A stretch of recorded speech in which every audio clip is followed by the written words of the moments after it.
আসসালামু আলাইকুম, কি অবস্থা সবার? আবারও চলে আসলাম ইকোনমিক্স সেকেন্ড পেপারের চ্যাপ্টার 4 কে নিয়ে। চ্যাপ্টার 4 যেটি রয়েছে জনসংখ্যা, মানব সম্পদ এবং আত্মকর্মসংস্থান নিয়ে। অর্থাৎ আত্মকর্মসংস্থান, মানব সম্পদ, জনসংখ্যা তিনটি বিষয় কিভাবে একে অপরের সাথে জড়িত এবং তিনটি বিষয়ে আমাদের অর্থনীতির প্রভাবটা কি, এগুলো আমরা এই অধ্যায়ে আজকে জানতে পারবো। প্রথমেই আমরা চলে যাই প্রথম প্রশ্নে, আবাসন কি। তো আমরা জানি যে অভিবাসন বলতে কি বোঝায়, যে কোনো একটি স্থান থেকে স্থায়ীভাবে বা অস্থায়ীভাবে কিছু মানুষজন যদি অন্য একটি স্থানে গমন করে, কিংবা আমরা বলতে পারি যে একটা স্থানে নির্দিষ্ট সময়ে নির্গমন অথবা প্রবেশের যে পার্থক্যটা, তাকে বলা হচ্ছে নিট আবাসন। অর্থাৎ সহজ ভাষায় যদি আমরা বলি যে নির্দিষ্ট অঞ্চলের মোট আগমন এবং মোট নির্গমনের যে পার্থক্য, তাকে বলা হচ্ছে নিট আবাসন, তাই না? আচ্ছা, পরবর্তী প্রশ্ন দেখতে পেরেছি আমরা যে প্রশিক্ষণ কিভাবে মানব সম্পদ উন্নয়ন করে। লক্ষ্য করেন যে প্রশিক্ষণ মানে কি কোনো কিছুর শিক্ষা নেওয়া, কোনো কিছুর হচ্ছে ট্রেনিং নেওয়া, যেটাকে আমরা সহজে বলে থাকি।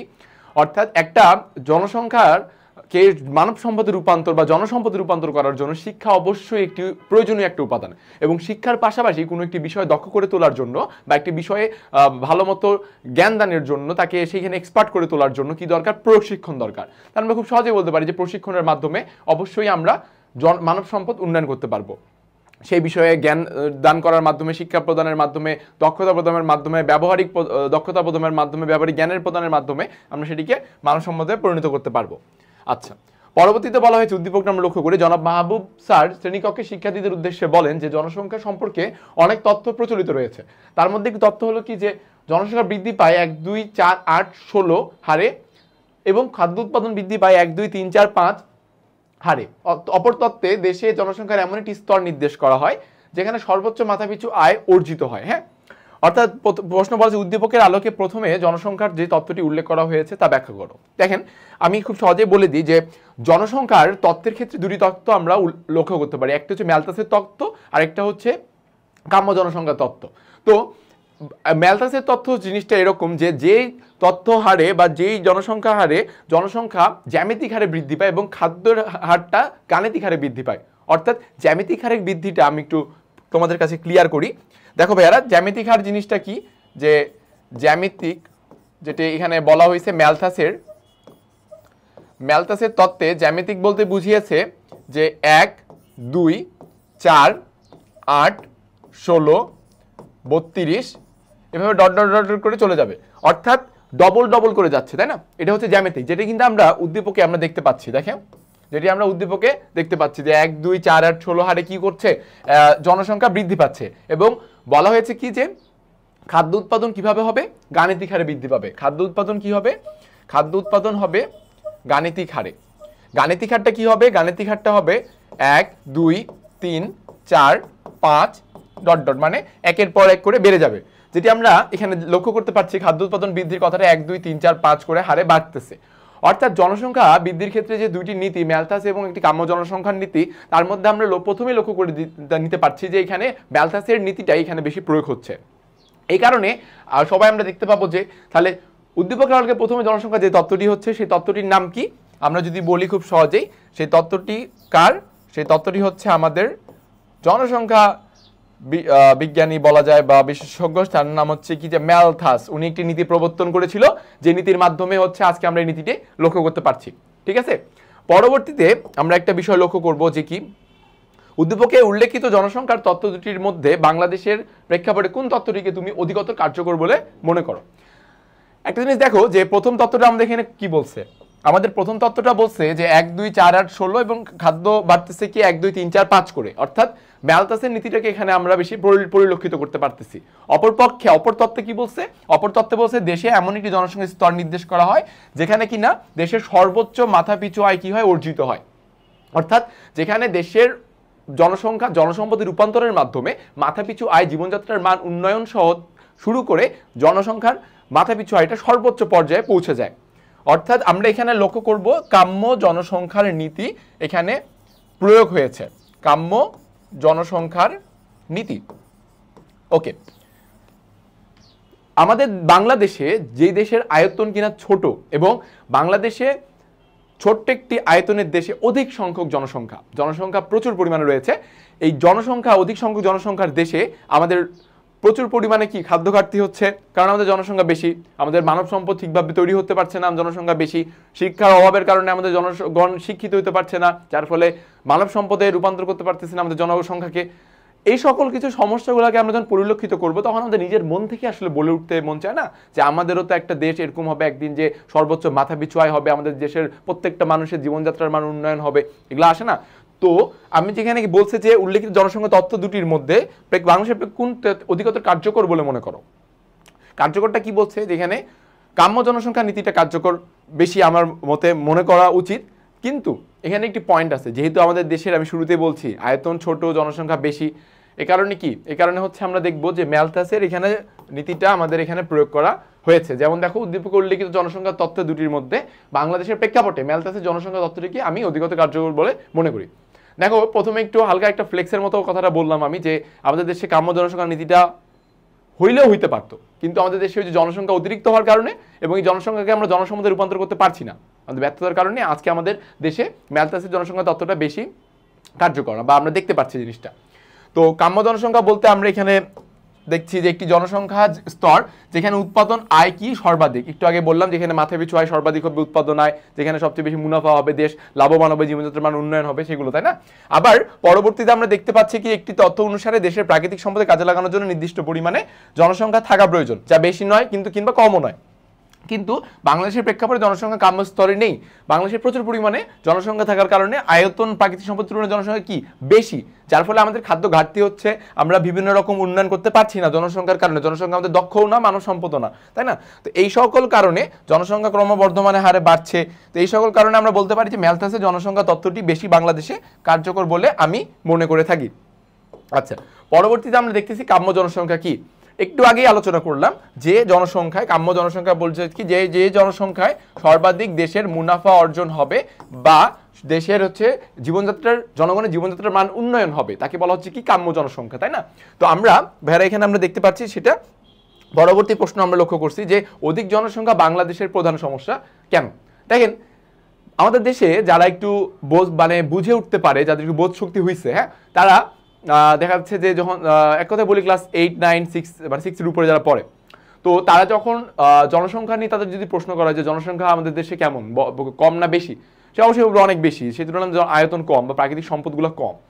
তাকে যদি প্রশ্ন করা হয় যে জনসংখ্যা আমাদের দেশের সমস্যা কিনা, অধিক জনসংখ্যা, আর বর্তমানে তো আপনারা একাদশ দ্বাদশ শ্রেণীতে পড়ছেন, ইন্টারমিডিয়েটে সামনে ইন্টার পরীক্ষা দিবেন, তো আপনারা তো খুব ভালো মতোই বুঝতে পারেন যে আসলে এটা সমস্যা নাকি আশীর্বাদ।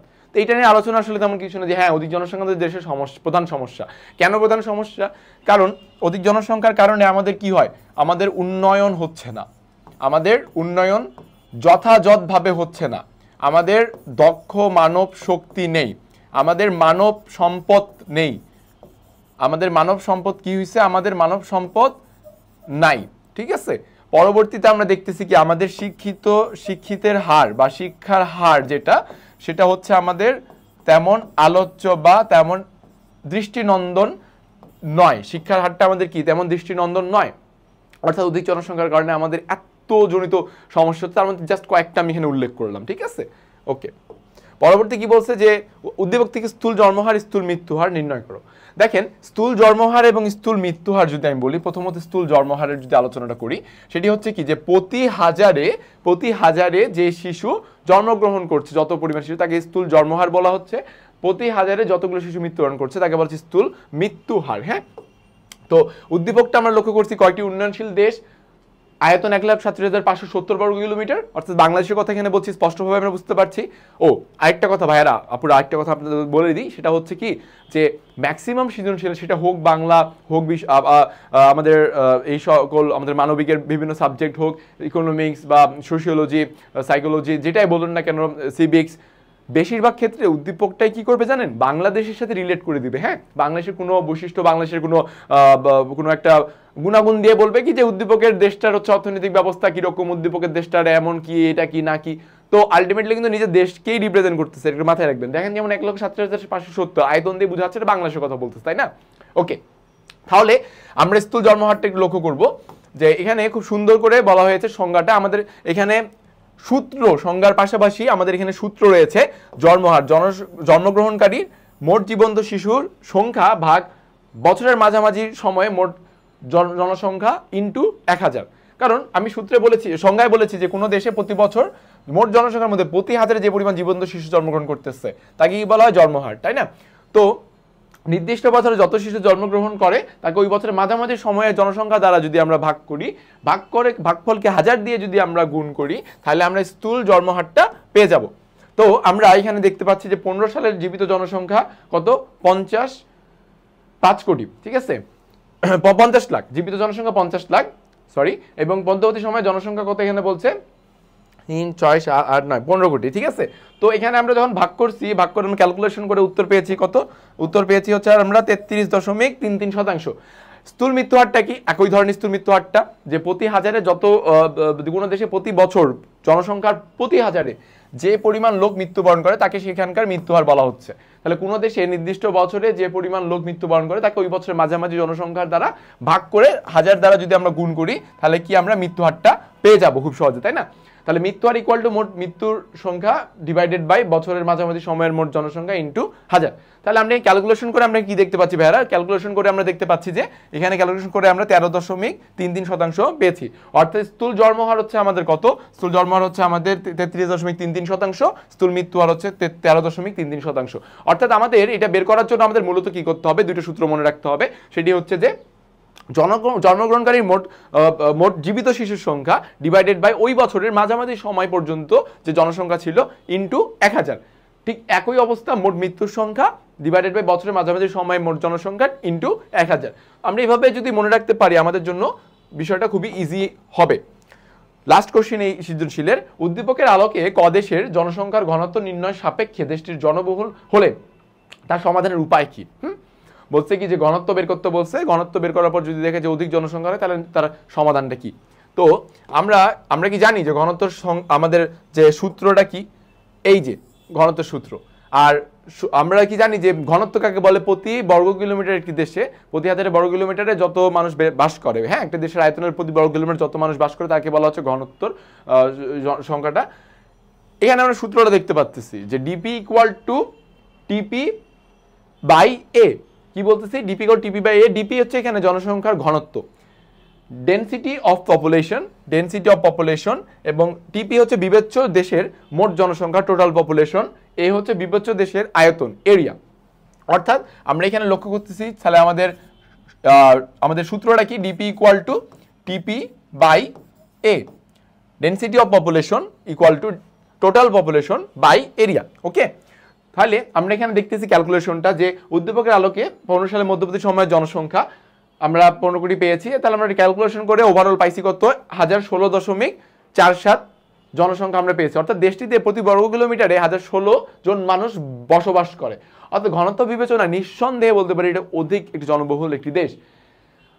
প্রশ্নে বাংলাদেশের আয়তন দেওয়া আছে, আর বাংলাদেশ পৃথিবীর বসতি সম্পন্ন দেশগুলোর মধ্যে অন্যতম। তাহলে স্বাভাবিক অবস্থায় বলা যে বাংলাদেশের এই ঘনত্বটার কথা বলা হয়েছে। আমরা যদি এই সমস্যাটাকে সমাধান করতে চাই তাহলে কিছু আমাদের নিয়ম নীতি মেনে চলতে হবে। তার মধ্যে অন্যতম নিয়ম নীতি হচ্ছে কি? যে অন্যতম নিয়ম নীতি হচ্ছে এই জাতীয় জনসংখ্যার নীতি, যেটা আমাদের উল্লেখ আছে। পরবর্তীতে পরিবার পরিকল্পনা সম্পর্কে সকলকে সচেতন করতে হবে, হ্যাঁ।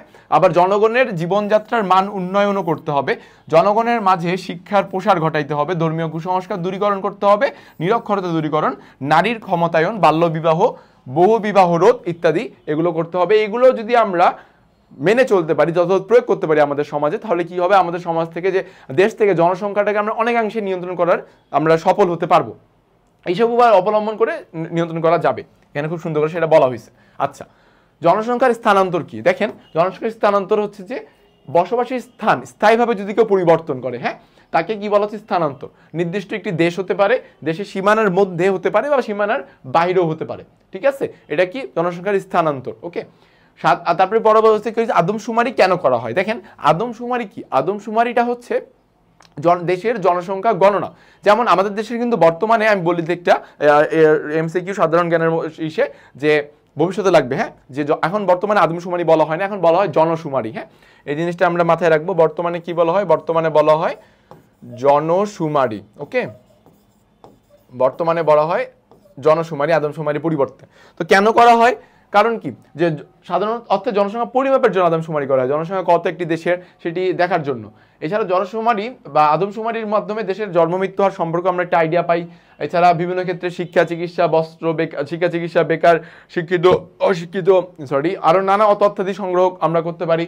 কোন নির্দিষ্ট শহর গ্রামে জনসংখ্যা জানা যাবে সহজে, এইসব কারণে ভোটার তালিকা তৈরির কাজেও আদমশুমারি ব্যবহার হয়। দেখেন এটা কিন্তু খুবই একটা ইম্পর্টেন্ট একটা তথ্য যে ভোটার তালিকার জন্য হচ্ছে আমার আদমশুমারি ব্যবহার হচ্ছে, এটা কিন্তু খুবই গুরুত্বপূর্ণ। হ্যাঁ, আচ্ছা, পরবর্তীতে বাংলাদেশ অধিক জনসংখ্যার দেশ ব্যাখ্যা করো। দেখেন আমি একটা কথা বলি যে বাংলাদেশ যে অধিক জনসংখ্যার দেশ এইটা ব্যাখ্যা করার মতো আসলে আমার কাছে কিছু নাই। কারণ কি, এটা পুরোপুরি একটা কমন সেন্স। হ্যাঁ, কারণ আমি বিশ্বাস করি ব্যক্তিগতভাবে, আমার ক্লাস যারা করছে বা করবে, যারা তোমরা যারা আসো ভাইয়েরা আপুরা, তোমরা যারা ক্লাস করবে, আমরা অবশ্যই আমি জানি, বিশ্বাসে বলতে পারি তোমাদের এইটুকু অন্তত কমন সেন্সটা আছে যে বাংলাদেশ অধিক জনসংখ্যার দেশ কি না। কেউ কি বলতে পারো বাংলাদেশ অধিক জনসংখ্যার দেশ না? বলতে পারবা? অবশ্যই না। হ্যাঁ, এটা বাংলাদেশ অধিক জনসংখ্যার দেশ। কারণ কি, কারণ হচ্ছে বাংলাদেশের যে আয়তন তার তুলনায় জনসংখ্যা কি বেশি। পরবর্তীতে যে প্রাকৃতিক সম্পদ, আমি শুধু সম্পদই লিখি, বাংলাদেশের যে প্রাকৃতিক সম্পদ সেটার তুলনাও জনসংখ্যা কি আমাদের, সেটার তুলনায়ও জনসংখ্যা অধিক বা বেশি।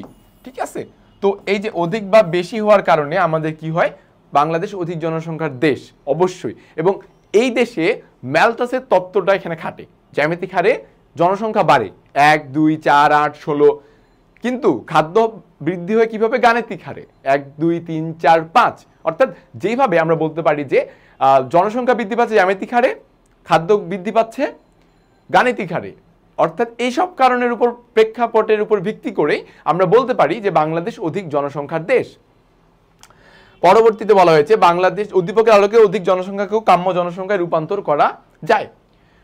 তো আমরা এখানে লক্ষ্য করতে পারছি যে কিভাবে আমাদের জনসংখ্যা কাম্য জনসংখ্যা রূপান্তর করা যাবে। দেখেন, কাম্য জনসংখ্যা কি বলেছিলাম, যে জনসংখ্যায় অত্যাধিক পরিমাণে দেশের মাথাপিছু আয় বৃদ্ধি পাবে কিংবা দেশের জনগণের জীবনযাত্রার মান উন্নয়ন হবে, তাকে বলা হচ্ছে কাম্য জনসংখ্যা, তাই না? সেই জনসংখ্যা বেশিও হবে না, কমও হবে না, একটা নির্দিষ্ট পরিমাণের মতো হবে। এই জনসংখ্যাটা আমাদের এখানে যদি বের করতে চাই, যে বলা হয়েছে কি, এখানে কিছু ক্লু এখানে অলরেডি দেওয়া হয়েছে। সেজন্য দেখেন উদ্দীপকে যে যদি আমরা আমাদের জনসংখ্যাকে জনসম্পদে রূপান্তর করতে পারি, ফার্স্ট পয়েন্ট কি আমাদের কি এখানে পাইলাম, ফার্স্ট পয়েন্ট পাইলাম জনসম্পদে রূপান্তর করা।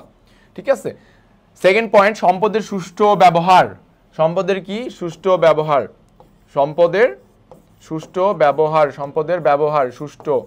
ঠিক আছে, তৃতীয়ত আমরা কি পাচ্ছি, যে মাথাপিছু আয় বাড়াতে পারি, শান্তিতে বসবাস করতে পারবো, কাম্য জনসংখ্যার দেশ বলা যাবে।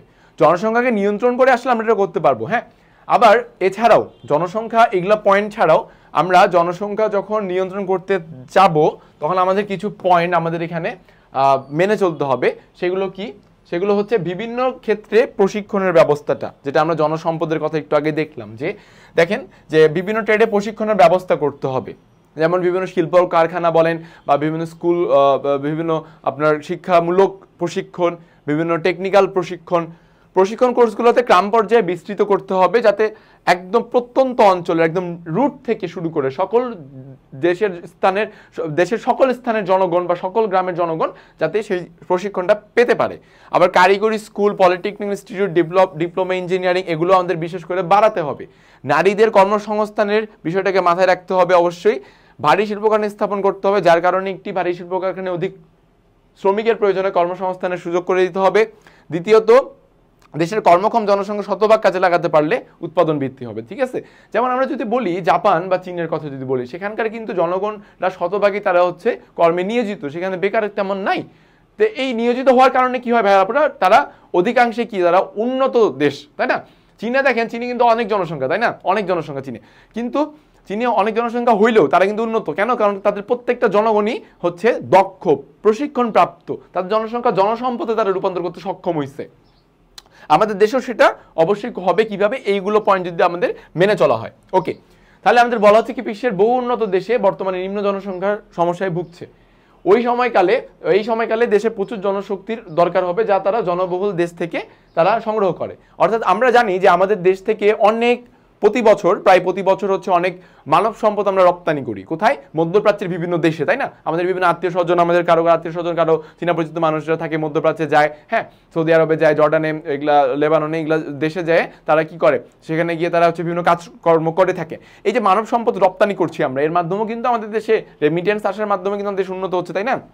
এখানে তাই উল্লেখ করছে যে জনগণ যত, দেখেন একটা সুন্দর কথা, জনগণ যত উৎপাদনশীল কাজ করবে দেশের অর্থ তত কি বাড়বে, আর অর্থের প্রবাহ যত বাড়বে সম্পদের সুষম বন্টন তত নিশ্চিত হবে, অর্থাৎ অধিক জনসংখ্যা কাম্য জনসংখ্যায় রূপান্তর হবে। বুঝা গেছে কিভাবে কি রূপান্তর হচ্ছে?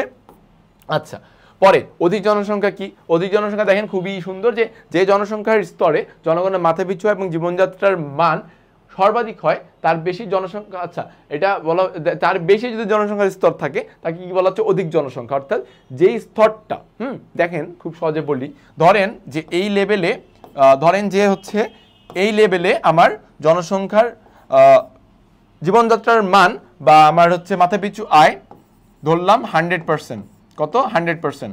সেইখান থেকে আমার জনসংখ্যা আপ হয়ে এখানে চলে গেছে, যেখানে যায় আমার জনসংখ্যার জীবনযাত্রার মান বা মাথাপিছু 30% চলে গেছে। এই কেন্দ্রটাকে আমি বলবো অধিক জনসংখ্যা। হ্যাঁ, আচ্ছা, পরবর্তীতে আমরা কি দেখছি যে কিভাবে জনসংখ্যাকে জনসম্পদে রূপান্তর করা যায়? আপনি উত্তর দেন, জনসংখ্যাকে রূপান্তর কিভাবে করব আমরা? সেটা হচ্ছে কি? প্রশিক্ষণ, শিক্ষা, শিক্ষা, কর্মসংস্থান, কর্ম দিয়ে, তাই না? কর্মসংস্থান, কর্ম দিয়ে। পরবর্তীতে কি দিতে পারি আমরা? এটা ছাড়াও আমরা হচ্ছে বিভিন্নভাবে সচেতন করে তুলতে পারি তাদেরকে, সচেতনতা সৃষ্টির মাধ্যমে আমরা কি করতে পারি? একটি দেশের জনসংখ্যাকে আমরা কি করতে পারি? জনসম্পদে রূপান্তর করতে পারি, নারী শিক্ষার মাধ্যমে করতে পারি। আচ্ছা, উদ্দীপক অনুযায়ী স্বাধীনতা পরবর্তী সময়ে বাংলাদেশের জনসংখ্যা বৃদ্ধি হারের চিত্রটা দেখেন খুবই সহজে, এখানে আমরা চিত্র তো ফার্স্ট পেপারে প্রচুর পরিমাণে আমরা চিত্র এঁকে আসছি, রাইট? তো আমরা এখান থেকে খুব সহজে আমরা যেটা জানতে পারবো, তাই না?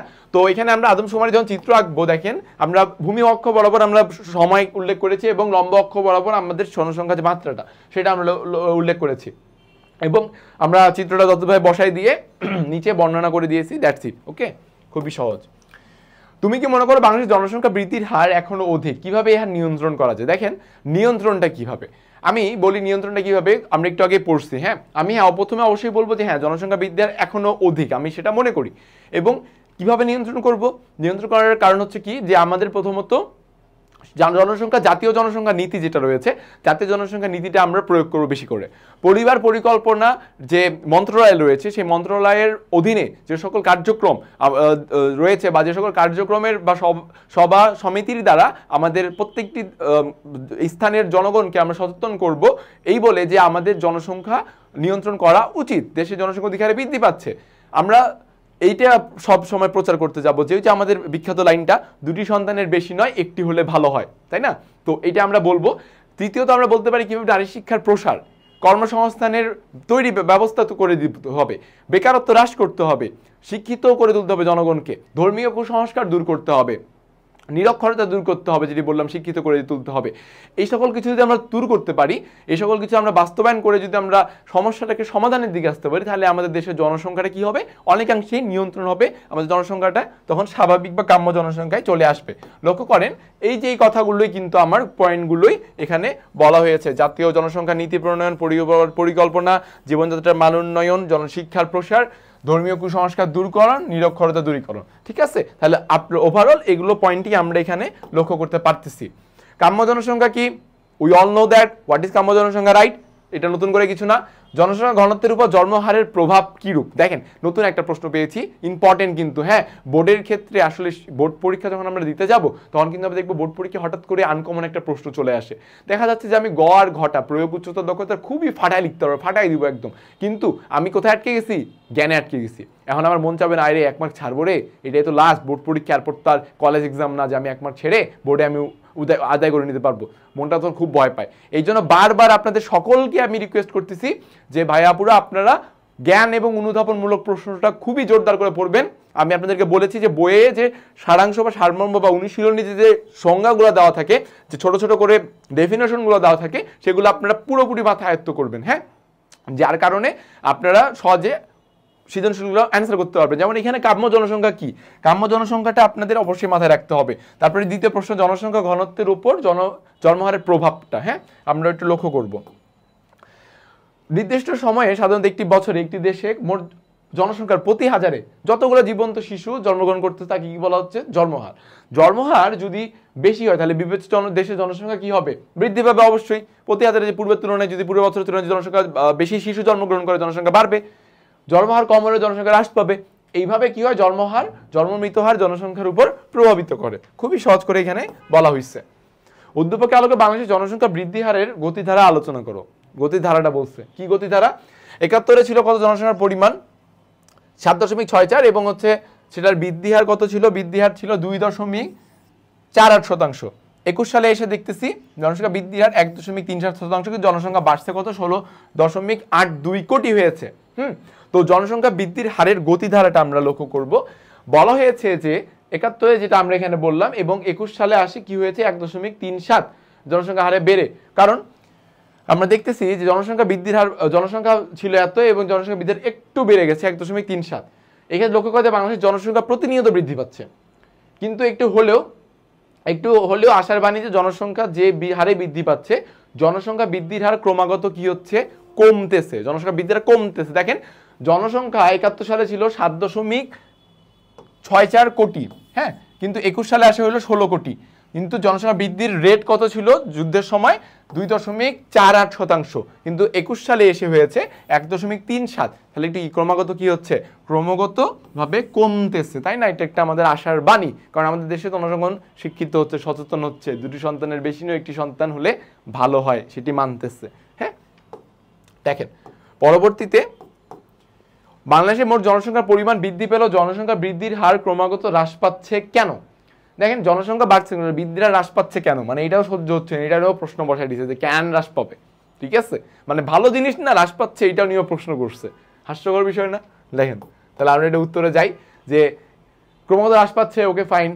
74 সালে এটা পয়েন্ট, এটা আবার এখানে উল্লেখ করছে যে 2.48 ছিল, পরবর্তীতে আসে আমরা লক্ষ্য করতে পারছি যে কত, 1.37% কত হয়েছে, এটা 21 সালে আসে হয়েছে 1.37%, তাই না? কেন কমছে, কমার কারণ কি, যে জনসংখ্যা নীতি বা নারী শিক্ষা, জনগণের শিক্ষিত হওয়ার হারটা, সচেতনতা, এই সকল কিছুর কারণে কিন্তু আমাদের বর্তমানে জনসংখ্যার হারটা কমতেছে। পরিবার পরিকল্পনা নীতি কার্যক্রম, দেখেন পরিবার পরিকল্পনা কার্যক্রমের মাধ্যমে জনসংখ্যা বৃদ্ধিকে সহনীয় পর্যায়ে রাখা, মা শিশুর মৃত্যু হার হ্রাস, সরবরাহ, দীর্ঘমেয়াদে পরিবার পরিকল্পনা বিষয়ে সেবা প্রদান, সচেতনতা বৃদ্ধি করাই, এই সকল কিছুর জন্য আজকে আমাদের যে জনসংখ্যার রেটটা হ্রাস পাচ্ছে। ঠিক আছে, এখানে তাই বলা হয়েছে। আচ্ছা, পরবর্তীতে আমরা দেখতেছি গাণিতিক হার কি। গাণিতিক হার কি, যেটা হচ্ছে ক্রমান্বয়ে বৃদ্ধি পায়, 1 2 3 4 5 6 7 8, ঠিক আছে, দেশে হারে পাওয়াকে যোগ হারে পাওয়াকে যে যোগ করে বাড়তেছে, তাই না? এটাই। আচ্ছা, নিট আবাসন কিভাবে জনসংখ্যা বৃদ্ধির হারকে প্রভাবিত করে? অভিবাসন, নিট অভিবাসন কিভাবে জনসংখ্যা বৃদ্ধির হার কি? যেমন দেখেন নিট অভিবাসন কি, প্রথমে আমরা পড়ছি যে একটি দেশের স্থান থেকে, একটি দেশ থেকে যতগুলো জনগণ হচ্ছে প্রবেশ করতেছে বা যতগুলো জনগণ বের হচ্ছে, তার যে বের হওয়া বা প্রবেশ করার হারটা কি বলা হচ্ছে আপনার নিট অভিবাসন। ঠিক আছে, তো দুই প্রকারের অভিবাসন হয়ে থাকে আমরা লক্ষ্য করি, একটা হচ্ছে অভিগমন আর একটা হচ্ছে কি বহির্গমন। একটা হচ্ছে কি আপনার, একটা হচ্ছে অভিগমন আর একটা হচ্ছে বহির্গমন। আচ্ছা, একটি দেশ থেকে যখন জনগণ অন্য দেশে চলে যায় তখন তাকে বলা হচ্ছে অভিগমন, আর একটা যখন প্রথমত দেশের প্রেক্ষাপটে এটি হচ্ছে বহির্গমন, তাই না? নিট আবাসন হলো অভিগমন এবং বহির্গমনের ফলে একটি দেশের জনসংখ্যার ধনাত্মক বা ঋণাত্মক পরিবর্তনের বার্ষিক চূড়ান্ত হিসাব, নিট অভিবাসন সেটা। এই পরিবর্তন ধনাত্মক হলে বিদ্যমান দেশের জনসংখ্যা বৃদ্ধি পাবে। নিট অভিবাসন যদি জনসংখ্যার বৃদ্ধির হারকে এইভাবেই প্রভাবিত করতেছে। কি বলা হয়েছে, যদি নিট অভিবাসনটা, যদি অভিবাসন হলো অভিগমন এবং বহির্গমনের একটি দেশের জনসংখ্যার ধনাত্মক বা ঋণাত্মক পরিবর্তনের বার্ষিক চূড়ান্ত হিসাব। হ্যাঁ, মানে ওই যে বের হচ্ছে ঢুকতেছে বিয়োগ ফলটা করে যেটা আসছে সেটা নিট। আচ্ছা, এই পরিবর্তন ধনাত্মক যদি হয় তাহলে কি জনসংখ্যা অবশ্যই বৃদ্ধি পাবে। যদি বেশি আকারে জনসংখ্যা মানুষ ঢুকে তাহলে বৃদ্ধি পাবে, এটাই বুঝাইছে এখানে। ওয়াট চিহ্নতে কি বসবে উদ্দীপকের? দেখেন শিক্ষা প্রশিক্ষণ প্রযুক্তিগত উন্নয়ন, তাহলে কি জনসংখ্যা মানব সম্পদ উন্নয়নটা। ঠিক আছে, দেখেন এখানে বলা হচ্ছে কি বসবে, সাধারণ অর্থে কর্মক্ষম মানুষ বা শ্রমশক্তিকে মানব সম্পদ বলা হচ্ছে, যেটা বল মানব সম্পদ উন্নয়ন যেটা বললাম, ঠিক আছে। তো কর্মক্ষম মানুষ বা শ্রমশক্তি কি বলা হচ্ছে? মানব সম্পদ। অর্থনীতিতে মানব সম্পদ ধারণার সাথে দক্ষতা এবং প্রশিক্ষণ উৎপাদনশীলতা জড়িত। কাজে একটি দেশের জনসংখ্যাকে যদি আমরা মানব সম্পদে পরিণত করতে চাই, তাহলে আমাদের সেই দেশের জনসংখ্যাকে অত্যাধিক পরিমাণে প্রশিক্ষণ দেওয়া লাগবে, শিক্ষা দেওয়া লাগবে, ভালোমতো ট্রেন আপ করা লাগবে, যার কারণে ওই জনসংখ্যাটা মানব সম্পদে বা জনসম্পদে রূপান্তরিত হতে পারে। এবং যখন ওই জনসংখ্যাটা মানব সম্পদ এবং জনসম্পদে রূপান্তরিত হবে, তখন ওই দেশের জনগণের মাথা পিছু আয় বা জনগণের জীবনযাত্রার মান অনেকাংশে বৃদ্ধি পাবে। তাই না তাই না ভাইয়ারা? ওটাই হবে। ওকে, তো মানব সম্পদ বলতে মূলত দেখেন কি বলছে, যে মানব সম্পদ বলতে মূলত জনশক্তিকে বোঝায়। আর এই দেশের জনশক্তিকে স্বাস্থ্যসেবা, চিকিৎসা সুবিধা, শিক্ষা, প্রশিক্ষণের মাধ্যমে সুস্বাস্থ্যের অধিকারী দক্ষ মানব গোষ্ঠী হিসেবে গড়ে তোলাকেই মানব সম্পদ উন্নয়ন বলা হচ্ছে। তাহলে আমরা বলতে পারছি কি, যে উদ্দীপক ওয়ার্ড চিহ্নে কি বলতেছে? ওয়ার্ড চিহ্নে বসতেছে মানব সম্পদ। কি বসতেছে? সেটা হচ্ছে কি, যে মানব সম্পদ বসতেছে। ঠিক আছে, ওকে ফাইন। বাংলাদেশের আর্থসামাজিক উন্নয়নে উদ্দীপকে উল্লেখিত বিষয়গুলোর গুরুত্ব, nothing else to discuss more okay about this points, because আমরা জানি যে এই পয়েন্টগুলো আসলে কি, এই পয়েন্টগুলো আসলে একটা দেশের জনসংখ্যাকে জনসম্পদ বা মানব সম্পদে রূপান্তর করতে সহায়ক, মূল হাতিয়ার। এই পয়েন্টগুলো, এই মাধ্যমগুলো যদি আমরা যথাযথভাবে প্রয়োগ করতে পারি একটি দেশে, তাহলে সেই দেশের জনগণ কি হবে? অনেক উন্নত হবে, জীবনযাত্রার মান তাদের উন্নয়ন হবে, যার ফলে সেই দেশের আর্থসামাজিক উন্নয়ন ঘটবে সেই দেশে, তাই না? অবশ্যই হবে। আপনি তাকে, আমাদের জনগণকে পর্যাপ্ত শিক্ষা দেন না, প্রশিক্ষণ দেন, আপনি তাকে পর্যাপ্ত পরিমাণে প্রযুক্তিগত দক্ষতা দেন, স্বাস্থ্যগত অবস্থা উন্নত করেন পূর্বের তুলনায়, জীবনযাত্রার মান উন্নয়ন করেন, উৎপাদন ক্ষেত্র বিশেষ করে পরিধি বাড়িয়ে দেন, উৎপাদনশীলতা যথাযথভাবে যেন করতে পারে সেই প্রসেসটা বা সেই স্কোপটা তাদেরকে দেন, তাহলে দেখবেন আমাদের জনগণও একসময় জনসম্পদে রূপান্তর হবে এবং আলটিমেটলি আমাদের আর্থসামাজিক উন্নয়নটা সক্ষম হবে। হ্যাঁ, আচ্ছা, মানব সম্পদ উন্নয়ন কি? দেখেন, মানব সম্পদ উন্নয়ন একটু আগে আমরা পড়লাম। মানব সম্পদ উন্নয়ন বলতে বুঝাইছে যে সুষম খাদ্য, স্বাস্থ্যসম্মত বাসস্থান, উপযুক্ত শিক্ষা, প্রশিক্ষণ ইত্যাদির মাধ্যমে জনগণকে যদি আমরা প্রদান করে থাকি এবং আর্থসামাজিক পরিবেশের সার্বিক উন্নয়ন যদি হয়, তাহলে এই মাধ্যমে দেশের শ্রমশক্তির গুণগত মানটা যে বৃদ্ধি পাচ্ছে তাকে হচ্ছে মানব সম্পদের উন্নয়ন বলা হচ্ছে। হ্যাঁ, তাহলে এই যে গুণগত মানটা যে বৃদ্ধি পাচ্ছে তাকে বলা হচ্ছে কি? মানব সম্পদের উন্নয়ন। এই যে শ্রমশক্তির গুণগত মান ইকুয়াল টু মানব সম্পদের উন্নয়ন, দ্যাটস ইট। ঠিক আছে, জনসংখ্যা বৃদ্ধি খাদ্য সমস্যা সৃষ্টি করে, নতুন করে আলোচনা কিছু নাই, সেম জিনিস। উদ্দীপক উল্লেখিত ছকটি কোন তত্ত্বের সাথে মিলে? দেখো যে জনসংখ্যা বৃদ্ধি পাচ্ছে কি 1 2 4 8 16 জ্যামিতিক হারে পাচ্ছে না, ডবল ডবল করে হচ্ছে না, ম্যালথাস। খাদ্য উৎপাদন 1 2 3 4 5 গাণিতিক হার অবশ্যই ম্যালথাস। তাহলে গ নম্বরটা হচ্ছে কি? গ নম্বরটা এখানে হচ্ছে আমার ম্যালথাসের জনসংখ্যার নীতি বা জনসংখ্যার তত্ত্বকে সাপোর্ট করতেছে। উদ্দীপকের সারণীতে জনসংখ্যা বৃদ্ধি খাদ্য উৎপাদনের মধ্যে যে ব্যবধান সৃষ্টি হয়েছে তা দূরীকরণের উপায় কি? উপায় হচ্ছে কাম্য জনসংখ্যার নীতি। হ্যাঁ, উপায় কি? উপায় হচ্ছে কাম্য জনসংখ্যার নীতি। ঠিক আছে, তো আমরা যদি কাম্য জনসংখ্যার নীতিটা করতে চাই, তাহলে কি আমাদের কিছু হচ্ছে পদ্ধতি অবলম্বন করতে হবে। সেটা হচ্ছে নিবারণ প্রতিরোধমূলক ব্যবস্থা। খাদ্যের সাথে জনসংখ্যা যখন সামঞ্জস্য রাখতে পারি না আমরা, তখন জনগণকে উদ্যোগী হয়ে উঠে জনসংখ্যা কমাতে হবে। জনসংখ্যা কমালে কিন্তু আমরা খাদ্যের সাথে কি একটা ব্যালেন্স রাখতে পারবো, তাই না? দ্বিতীয়টা হচ্ছে বাস্তব রোধন বা প্রাকৃতিক নিরোধ ব্যবস্থা। খাদ্যের তুলনায় জনসংখ্যা বৃদ্ধি পেলে প্রকৃতি আপন মনে মানুষের উপর প্রতিশোধ নেয় বলে ম্যালথাস মনে করতেন। দুর্ভিক্ষ, মহামারী, ঘূর্ণিঝড়, বন্যা, সাইক্লোন এইসব কিছু থাকতো, যার কারণে কি হইতো যে এর কারণে জনসংখ্যা কমে যাইতো এইসবের প্রাকৃতিক দুর্যোগের ফলে, এবং খাদ্যের সাথে জনসংখ্যার একটা ভারসাম্য তৈরি হইতো। ঠিক আছে, আবার বলা হচ্ছে মূলত এইগুলো উদ্দীপকের সারণীতে জনসংখ্যা বৃদ্ধি এবং খাদ্য উৎপাদনের মধ্যে যে ব্যবধান সৃষ্টি হচ্ছে তা দূরীকরণের উপায় হিসেবে কাজ করে। তাহলে ম্যালথাসের জনসংখ্যা দূরীকরণের জন্য ম্যালথাস দুইটা ওয়েও বলে দিয়ে গেছেন। সেটা কি? নিবারণমূলক বা প্রতিরোধমূলক ব্যবস্থা, আরেকটা হচ্ছে বাস্তব রোধন বা প্রাকৃতিক নিরোধ ব্যবস্থা। এটা আমাদের অবশ্যই মাথায় রাখতে হবে। কেমন? ওকে, আত্মকর্মসংস্থান কি? Self employment. হ্যাঁ, যেটা আমরা বলে থাকি যে কাজে নিয়োজিত। আত্মকর্ম বলতে এক ধরনের ব্যবস্থা, অল্প পরিমাণ মূলধন বা সামান্য প্রশিক্ষণের মাধ্যমে একজন ব্যক্তিকে স্বাধীনভাবে কাজ করে বা অর্থ উপার্জনের জন্য যখন সে নিজে ব্যবস্থা করে নেয়, তাকে বলা হচ্ছে আত্মকর্মসংস্থান। যে অর্থ উপার্জনের সুযোগ করে দেয় একজন ব্যক্তি, পরনির্ভরশীলতা, বেকারত্বের অভিশাপ থেকে মুক্তি দেয় নিজেকে। খুবই লাইনটা কার্যকর কিন্তু, হ্যাঁ আপনারা সবাই লক্ষ্য করবেন যে পরনির্ভরশীলতা এবং বেকারত্বের অভিশাপ থেকে মুক্তি দেয় কি, আত্মকর্মসংস্থান। তাহলে তোমরা এটা কি মাথায় রাখবে না অবশ্যই, আত্মকর্মসংস্থান জিনিসটা কি। ওকে, শিক্ষা কিভাবে মানব সম্পদের উন্নয়ন প্রভাবিত করে? প্রথমে বলছিলাম যে প্রশিক্ষণ কিভাবে মানব সম্পদকে উন্নয়ন করে, সেম জিনিস। ওকে, পি বিন্দুতে অসামঞ্জস্যের কারণটা কি? অসামঞ্জস্যের পরিমাণটা নির্ণয় করো। পি বিন্দু, পি বিন্দু কোনটা? এই যে এটা পি বিন্দু হচ্ছে এটা। এখানে অসামঞ্জস্য কি? হ্যাঁ, মাথা পিছু আয় আমরা দেখতেছি যখন আমাদের 6 জনসংখ্যা, যখন আমাদের 6 পরিমাণ, মাথা পিছু আয় কত? 400। যখন আমাদের জনসংখ্যা 8, 800, 10 হলে আবার 400-তে আসে। অসামঞ্জস্যটা কিভাবে আমরা লক্ষ্য করব যে পি বিন্দুর সামঞ্জস্য পরিমাণ, আমরা অর্থনীতিবিদ ডাল্টনের একটা আমাদের সূত্র রয়েছে, সেই সূত্রটা কি, যদি অসামঞ্জস্যের পরিমাণটা দেখা যাচ্ছে সূত্রটা m equal to a minus O, m equal to a minus O by O. এখানে m হচ্ছে অসামঞ্জস্যের পরিমাণ, ও হচ্ছে কাম্য জনসংখ্যা, এ হচ্ছে প্রকৃত জনসংখ্যা, আর ও হচ্ছে কাম্য জনসংখ্যা। ঠিক আছে, তো মাথা পিছু আয় পাওয়া যায় কোথায়? কিউ বিন্দুতে। কিউ বিন্দু কাম্য বিন্দু, কারণ আমরা বলছি কাম্য বিন্দু কিছু সর্বোচ্চ মাথা পিছু আয় যেখানে পাওয়া যাবে। জনসংখ্যা 8 কোটি, পি বিন্দু জনসংখ্যার পরিমাণ কত? 6 কোটি। তাহলে পি বিন্দুতে অসামঞ্জস্যের পরিমাণ m equal to a minus O by O. তাহলে এখানে কত হচ্ছে যে 6 মাইনাস 8 বাই 8, তাহলে মাইনাস 2 কাটাকাটি করে কত আসছে? ক্যালকুলেশন করে আলটিমেটলি -1/4। পি বিন্দুতে অসামঞ্জস্যের পরিমাণ কত? -1/4। এটা আমাদের মাথায় রাখতে হচ্ছে। আচ্ছা দেখেন, খুব সহজেও কিন্তু এই জিনিসটা মাথায় আসছে, তবে আমাদের এই যে এই সূত্রটা আমি আবারও সবাইকে বলে দিই, এই সূত্রটা আমাদের অবশ্যই মাথায় রাখতে হবে। হ্যাঁ, অসামঞ্জস্যের পরিমাণটা আমরা যদি বের করতে চাই সেই ক্ষেত্রে m equal to a minus O by O. Okay, আচ্ছা পরবর্তীতে আমরা দেখতেছি উদ্দীপকের আলোকে কাম্য জনসংখ্যা কত এবং কেন? কাম্য জনসংখ্যা হচ্ছে 800 আমরা পাইলাম গত, কারণ সর্বোচ্চ এখানে মাথা পিছু হয় এখানে অর্জন হয়েছে, এবং কাম্য জনসংখ্যার ক্ষেত্রে আমরা সূত্রটা জানি যেখানে সর্বোচ্চ পরিমাণে মাথা পিছু হয় অর্জিত হয়, সেটা হচ্ছে কাম্য জনসংখ্যা। ঠিক আছে, তাহলে আমরা এখানে স্পষ্ট করে বলতে পারি যে হচ্ছে কাম্য জনসংখ্যা কি, কত? এখানে হচ্ছে কিউ পরিমাণটাকে নির্দেশ করছে, যেখানে জনসংখ্যা ছিল 8 এবং মাথা পিছু আয় ছিল 800। ঠিক আছে, ওকে।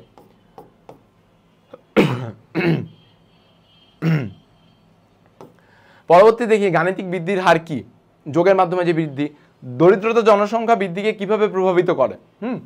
দেখেন, জনসংখ্যা নানাবিধ কারণে দরিদ্রতা অন্যতম, কারণ এদের জনগণ একটি বৃহৎ অংশ দারিদ্র সীমার নিচে বসবাস করে, যার ফলে তাদের আনন্দ পূর্তির একমাত্র মাধ্যম হলো যৌন জীবন। দেখেন, দরিদ্র মানুষের আনন্দ পূর্তির একমাত্র মাধ্যম কি? যৌন জীবন। হ্যাঁ, এইটার মাধ্যমেই তারা একমাত্র আনন্দ পেয়ে থাকে, লাইফে এন্টারটেন বা লাইফে ফান পায় কি? যৌনতার মাধ্যমে। ঠিক আছে, তো দরিদ্র ঘরের সন্তানের সংখ্যাও কি? প্রচুর পরিমাণে। ঠিক আছে, ফলে দরিদ্রতা এই দেশে জনসংখ্যা বৃদ্ধির অন্যতম একটি কারণ। সহজ কথায় যে তাদের জনসংখ্যা দরিদ্র প্রচুর হওয়ার কারণে তাদের আনন্দ পূর্তির কারণটা কি? এই যে এটা যৌন জীবন। ঠিক আছে, এর মাথায় রাখতে হবে। ওকে, নারী উন্নয়নে সরকারের গৃহীত কর্মসূচি ব্যাখ্যা করো। তো নারী উন্নয়নে সরকারের গৃহীত কর্মসূচিগুলো কি আমাদের উদ্দীপকে দেওয়া রয়েছে, যে নারী শিক্ষা প্রসারের জন্য প্রাথমিক মাধ্যমিক, নারী শিক্ষা প্রসারের জন্য কি করেছে? প্রাথমিক মাধ্যমিক কলেজ পর্যায়ে উপবৃত্তি প্রদান, বিভিন্ন চাকুরির ক্ষেত্রে নারীদের অগ্রাধিকার, কোটা যেটাকে বলি, ইফটিজিং বন্ধে আইন প্রণয়ন, নারী শিশু বিষয়ক মন্ত্রণালয়, নারী শিশু নির্যাতন দমন আইনও করেছে নতুনভাবে 2000 সালে, যেটা করছে। এই সরকারের লক্ষ্য হচ্ছে নারীর ক্ষমতায়নের মাধ্যমে জাতীয় উন্নয়ন কর্মকাণ্ডে নারীর অংশগ্রহণ নিশ্চিত করা। দেখেন যে আমাদের দেশে বর্তমান যে প্রধানমন্ত্রী যিনি রয়েছেন শেখ হাসিনা, উনিও বলেছেন যে স্বামী স্ত্রীর মধ্যে সমান অধিকার, কিন্তু কিছু যদি হয়ে থাকে তবে স্ত্রীর অধিকার থাকবে, স্বামীর অধিকার থাকবে না আদালতে মামলা করার বা সেই জিনিসটাকে আবার রিগেইন করার, ফিরে পাওয়ার। তাহলে আমাদের দেশে আসলে নারীদের অধিকারটাই খুব সিরিয়াসভাবেই নিছে। হ্যাঁ, খুব সিরিয়াসভাবে নারীদেরকে খুব উঁচু পর্যায়ে তুলে দিচ্ছে। হ্যাঁ, ভালো জিনিস, গুড ফর দেম।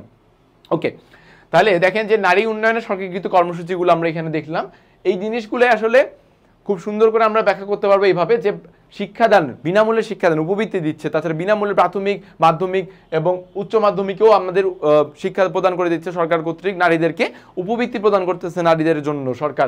বিভিন্ন চাকরির ক্ষেত্রে নারীদের অগ্রাধিকার প্রদান বেশি করছে, বা নারী শিশু নির্যাতন দমন আইন, ইফটিজিং বন্ধে বিভিন্ন আইন তৈরি করতেছে সরকার। নারী শিশু মন্ত্রণালয়, নারী শিশু বিষয়ক মন্ত্রণালয় তৈরি করেছে। তো সরকারের মূল লক্ষ্য হচ্ছে কি, যে নারীর ক্ষমতায়নের মাধ্যমে জাতীয় উন্নয়ন কর্মকাণ্ডে নারীর অংশগ্রহণ নিশ্চিত করবে, এটাই তাদের মূল লক্ষ্য।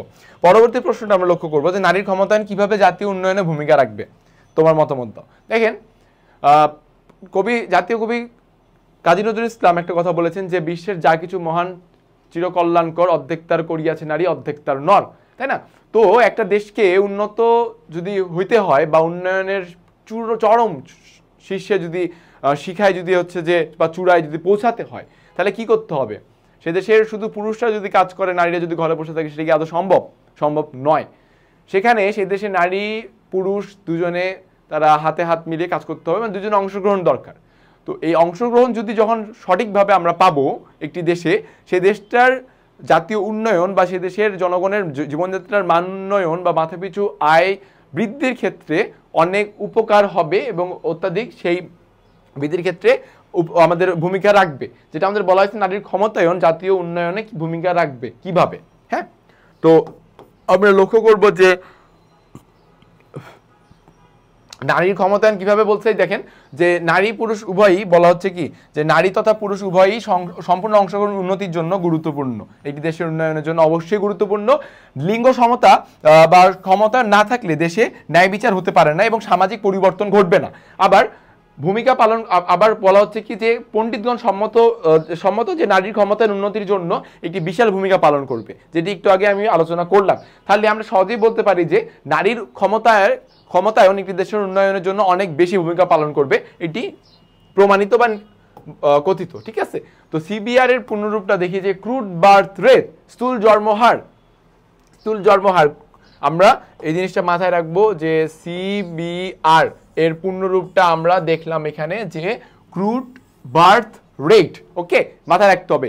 জ্ঞানমূলকের জন্য খুবই ইম্পর্টেন্ট, কিন্তু আমি আবারও বলছি জ্ঞানমূলক এবং অনুধাবনগুলো খুবই ইম্পর্টেন্ট, আমাদের মাথায় রাখতে হবে জিনিসগুলো। ওকে, পরবর্তীতে দেখতে পাচ্ছি আমরা অধিক জনসংখ্যা কিভাবে পরিবেশ বিপর্যয় ঘটায়। সেম জিনিস, সেম কোশ্চেন, সেম কনসেপ্ট রেখাচিত্রের মাধ্যমে প্রকাশ করো। জনসংখ্যা দেওয়া আছে, মাথাপিছু আয় দেওয়া আছে, ভূমি বরাবর জনসংখ্যা, লম্ব অক্ষ বরাবর মাথাপিছু আয় আমরা দিয়েছি।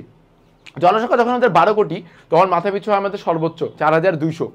জনসংখ্যা যখন আমাদের 6 কোটি বা 18 কোটি তখন আমাদের মাথাপিছু আয় কত?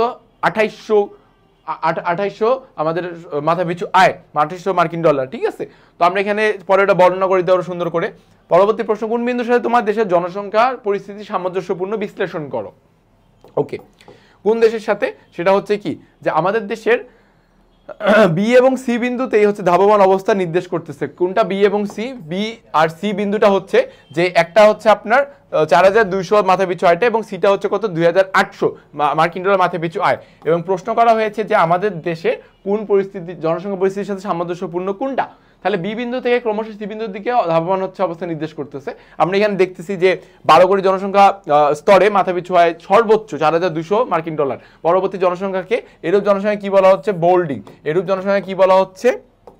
বলা হচ্ছে যে বোল্ডিং কাম্য জনসংখ্যা বলা হচ্ছে, কারণ যেখানে সর্বোচ্চ মাথাপিছু আয় হচ্ছে। ঠিক আছে, এর পাশাপাশি আমরা লক্ষ্য করতেছি যে দেশে প্রাপ্ত সম্পদের তুলনায় যদি প্রকৃত জনসংখ্যা যথাক্রমে কম বেশি হওয়ায় সম্পদের অপূর্ণ ব্যবহার কিংবা দুষ্প্রাপ্যতার কারণে জীবনযাত্রার মান কম হয়, অথবা দেখা যায় যে 14 কোটি জনসংখ্যার স্তরে মাথাপিছু আয় সর্বাধিক 4200 মার্কিন ডলার।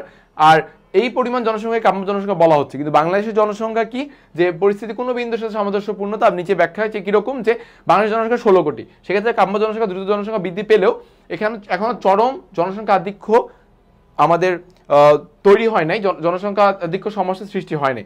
ধীরে ধীরে হলেও মাথাপিছু জাতীয় আয় বা জীবনযাত্রার মান ক্রমেই বেড়ে যাচ্ছে আমাদের দেশে। ঠিক আছে, এই দেশে যা কিছু প্রাকৃতিক সম্পদ সবটুকু এখনো ব্যবহৃত হয় নাই। অনাবিষ্কৃত বা আবিষ্কৃত প্রাকৃতিক সম্পদগুলো সুষ্ঠু ব্যবহার যদি সম্ভব হয়, যথাযথভাবে যদি আমরা প্রাকৃতিক সম্পদের ব্যবহার করতে পারি, তাহলে আমাদের দেশের জনসংখ্যা জনসম্পদে রূপান্তরিত হবে এবং আমাদের সেই সময় জনসংখ্যা যতটুকু থাকবে না কেন তখন আমাদের মাথাপিছু আয়টা একদম সর্বোচ্চ রেটে পৌঁছাবে। আবার সীমিত আয়তনের কৃষি নির্ভর বাংলাদেশে বর্তমানে একই সাথে চরম বলা হচ্ছে বিভিন্ন পরিস্থিতি নিম্ন করছে, যার মধ্যে পুষ্টিহীনতা, জীবনযাত্রার মান নিম্নমানের, দারিদ্রতা, এই সকল কারণেও কিন্তু প্রকট আকারে ধারণ করতেছে। সুতরাং এটি সহজে অনুমেয় যে বাংলাদেশের জনসংখ্যা বিস্ফোরণ জনিত সমস্যার কারণে দ্বার প্রান্তে চলে বি বিন্দুতে কাম্য জনসংখ্যা এবং সি বিন্দুতে অধিক জনসংখ্যা। তাহলে আমাদের দেশের জনসংখ্যা পরিস্থিতি বি কিংবা সি কোনো বিন্দুতেই নয়, বরং বি বিন্দু থেকে ক্রমশ সি বিন্দুর দিকে ধাবমান বা একটি অবস্থা নির্দেশ করতেছে। কাইন্ড অফ সেটা হচ্ছে কি আমাদের দেশে যে বি বিন্দু থেকে আমি যদি এখানে বলি যে বি বিন্দুতে সর্বোচ্চ যেটা রয়েছে 4200 এবং সি বিন্দুতে 2800, এখান থেকে এটা ধাবিত হচ্ছে আমাদের দেশের। কারণ কি, যে সমস্যাগুলোর কথা বললাম যে প্রকট একটা বিস্ফোরক জনসংখ্যা আমাদের বলা হয়, জনসংখ্যার প্রকট বিস্ফোরক হিসেবে এখানে ধরা হচ্ছে। ঠিক আছে, ওকে। পরবর্তীতে আমরা লক্ষ্য করতেছি কি যে নিট আবাস অভিবাসন কি একই জিনিস। ভূপ্রকৃতি জনসংখ্যার একটি গুরুত্বপূর্ণ নির্ধারক। দেখেন ভূপ্রকৃতি অবশ্যই নির্ধারক, কারণ প্রকৃতি মাঝে মাঝে আপন মনে জনসংখ্যাকে নিয়ন্ত্রণ করে। বিভিন্ন প্রাকৃতিক দুর্যোগ হচ্ছে বন্যা, সাইক্লোন, ঘূর্ণিঝড়, ভূমিকম্প, এগুলোর মাধ্যমে জনসংখ্যা কিন্তু নির্ধারণ করতেছে বা জনসংখ্যাকে হচ্ছে কি করতেছে, নিয়ন্ত্রণ করতেছে বা কিছু কিছুভাবে জনসংখ্যাকে বৃদ্ধিও করতেছে। কিভাবে? যে কোনো কোনো এলাকার আবহাওয়ার জনিত কারণে জনসংখ্যা বৃদ্ধি হয়। যেমন দেখেন যে ভূপ্রকৃতির উপর জনসংখ্যা বৃদ্ধিও নির্ভর করতেছে। যেমন আমাদের বলা হচ্ছে কি, যেমন আমাদের বাংলাদেশের ভূপ্রকৃতি নাতিশীতোষ্ণ এবং জলবায়ুর কারণে মানুষের দ্রুত যৌবন প্রাপ্ত হয়। মানুষ দ্রুত হচ্ছে যৌবন প্রাপ্ত হয়ে যায় আমাদের দেশে, হ্যাঁ, এবং এতে দ্রুত গর্ভ সঞ্চার হয় এবং তা সাধারণত নষ্ট হয় না। তা আমাদের কি প্রকৃতিও আমাদের ফুল সাপোর্ট দিচ্ছে, ঠিক আছে। আমাদের খুব অল্প বয়সে আমাদের হচ্ছে তাড়াতাড়ি কি আমাদের যৌবন প্রাপ্ত করে দেয়, আমাদেরকে যৌবনতা দিয়ে দেয়, এবং যার কারণে হচ্ছে মেয়েরা খুব সহজে গর্ভ সঞ্চার করতে পারে এবং সেটা সহজে নষ্ট হয় না সেটা, ফলে দ্রুত জনসংখ্যা বৃদ্ধি পায়। তাছাড়া দেশে সমতল হওয়ার কারণে অধিকাংশ লোকই তার স্ত্রী সন্তান নিয়ে একত্রে বসবাস করে, তা জনসংখ্যা বৃদ্ধির নৈপথ্য কাজ করে। তাহলে ভূপ্রকৃতি যেমন জনসংখ্যা কমাতেও পারে আপন মনে, জনসংখ্যা বাড়াইতেও সাহায্য করতেছে। তো দেখতেছি সেটা আমরা উদ্দীপকের আলোকে জনসংখ্যা বলা হয়েছে কি, জনসংখ্যা এবং খাদ্য উৎপাদন বৃদ্ধির একটি সূচি তৈরি করো। তো আমরা উদ্দীপকের আলোকে দেখতে পাচ্ছি যে খাদ্য উৎপাদন জনসংখ্যা বৃদ্ধিটা, ঠিক আছে। সূচিটা আমরা লক্ষ্য করব যে আমরা এখানে সূচিটা যখন লক্ষ্য করলাম 2, 4, 8, 16, 2, 3, 4, 5, জ্যামিতিক গাণিতিক ইকুয়াল টু ম্যালথাস, জ্যামিতিক গাণিতিক equal to Malthus, that's it, ঠিক আছে। তোমরা এটা অবশ্যই বুঝতে পারবা। পরবর্তী বলা হয়েছে উদ্দীপকের জনসংখ্যার বিষয়ে কোন তত্ত্বটি প্রতিফলিত হয়েছে। সেম জিনিস ম্যালথাস, ঠিক আছে, সেম জিনিস ম্যালথাসের তত্ত্বটাই এখানে প্রতিফলিত হয়েছে, আমরা যেটা লক্ষ্য করতে পারছি। তাহলে আমি আবারও বলে দিতে চাই, এই অধ্যায় থেকে গুরুত্বপূর্ণ কিছু প্রশ্ন খুবই আমাদের বারবার আসছে, সেটা হচ্ছে কি নিট অভিবাসন, হ্যাঁ, তারপরে বলা হচ্ছে কাম্য জনসংখ্যা কি, তারপরে মাথা পিছু আয় কাকে বলায়, এগুলো আমরা পড়তে পারি জ্ঞানমূলকের জন্য। দ্বিতীয়ত আমরা অনুধাবনের জন্য পড়তে পারি যে এই যে যেমন এটা মাত্র পড়লাম ভূপ্রকৃতি জনসংখ্যার উপর কীভাবে প্রভাব ফেলে। তারপর আমরা একটু আগে পড়লাম অধিক জনসংখ্যা কিভাবে পরিবেশ বিপর্যয় করতেছে, বাংলাদেশ জনসংখ্যা অধিক কিনা ব্যাখ্যা করো। গ নম্বরে আমরা দেখতে পেরেছি যে ম্যালথাসের তথ্যটা বারবার আসছে বা কাম্য জনসংখ্যা তথ্যটা বারবার আসছে, রেখাচিত্র আঁকতে বলেছে, স্তম্ভচিত্র আঁকতে বলেছে। ঘ নম্বরে দেখি জনসংখ্যা কিভাবে নিয়ন্ত্রণ করা যায়, ম্যালথাসের ম্যালথাস কিভাবে জনসংখ্যা নিয়ন্ত্রণের তত্ত্ব দিয়েছে, তত্ত্বগুলো কি কি, বা একটি দেশের জনগণের জীবনধারার মান উন্নয়নের জন্য কি কি আমাদের পদক্ষেপ নেওয়া উচিত, এই সকল কিছুই এই অধ্যায়ে আলোচনা রয়েছে, ঠিক আছে। তো আমরা এই অধ্যায় থেকে যদি যথাযথভাবে একটু প্রিপারেশন নিয়ে নিই, পরীক্ষা হলে লেখার সবচেয়ে সহজতম একটা অধ্যায় এই 4 অধ্যায়টা, জনসংখ্যা, মানব সম্পদ এবং আত্মকর্মসংস্থান, ঠিক আছে। তো এখানেই আমি শেষ করছি এই অধ্যায়ের আলোচনা, এবং আশা করি এখান থেকে খুব ভালো মতো আমরা উপস্থাপন করতে পারছি এবং তোমরা খুব ভালো মতো প্রিপারেশন নিয়ে পরীক্ষা দিবা। ধন্যবাদ সবাইকে।